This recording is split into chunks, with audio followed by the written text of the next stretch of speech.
Une flore très rase, très buissonnante, avec ce qu'on appelle aussi des formations en peau de léopard, donc des cailloux, un petit peu de végétation.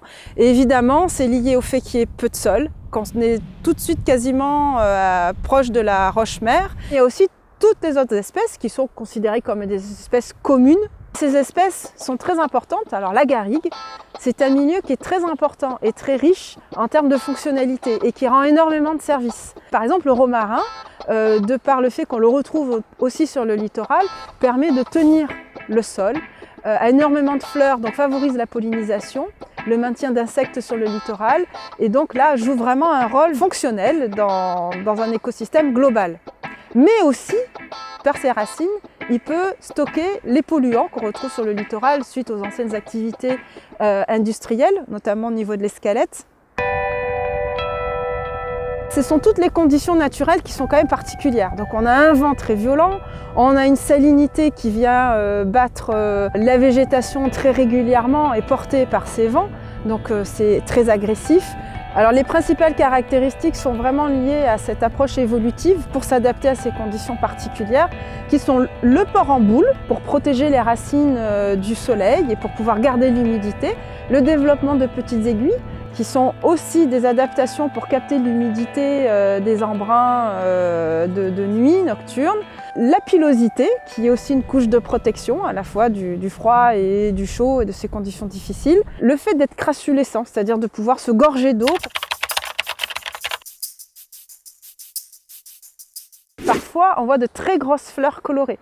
Et en fait, ce sont des fleurs d'espèces exotiques, qu'on appelle des espèces végétales exotiques envahissantes, et qui sont introduites par l'homme. Ce qui est intéressant, c'est qu'en fait, ces personnes-là ont une forme d'appropriation privée d'un espace public. C'est-à-dire qu'il n'y a pas de frontière pour eux entre ce qui est de l'ordre du privé et ce qui est de l'ordre du public. Les principales espèces exotiques sont les agaves, qui ont des très grandes hampes florales. Ensuite, il y a le figuier de Barbarie, qui est particulièrement problématique en falaise, mais on le retrouve aussi sur le littoral. Et on a un arbuste qui est vraiment très proliférant, qui est la luzerne arborescente.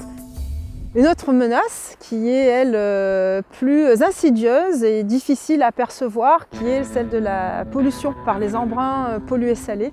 Donc là, c'est lié aux tensioactifs qui sont rejetés par tout un chacun dans les eaux usées et qui ne sont pas traités en station d'épuration et qui se retrouvent ensuite avec les embruns pollués sur la végétation. Donc de la même manière que ces tensioactifs enlèvent le gras des vaisselles par exemple, et elles enlèvent toutes les couches de protection de la végétation et qui fait qu'ensuite elle est nécrosée et qu'elle dépérit et meurt.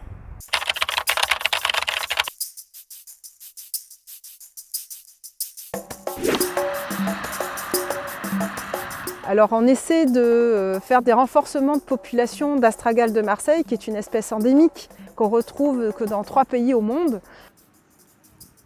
En résumé, ce qui est important, c'est de se sentir responsable et d'avoir un bon comportement, en restant bien sur les chemins, en faisant attention de ne pas piétiner, de ne pas avoir des actions individuelles d'introduction d'espèces exotiques qui sont vraiment néfastes pour la nature. Et aussi, et c'est là que c'est vraiment quelque chose de fort, c'est de se sentir en solidarité avec les générations futures pour pouvoir leur léguer le meilleur qu'on ait pu préserver aujourd'hui.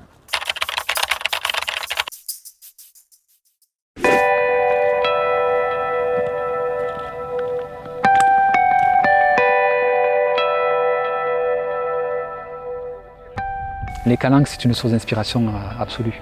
Et ce qui me fascine finalement, c'est ce côté éphémère de la plante, qui en fonction du moment, de la période, de la saison, vit une vie qui est décalée par rapport à la nôtre.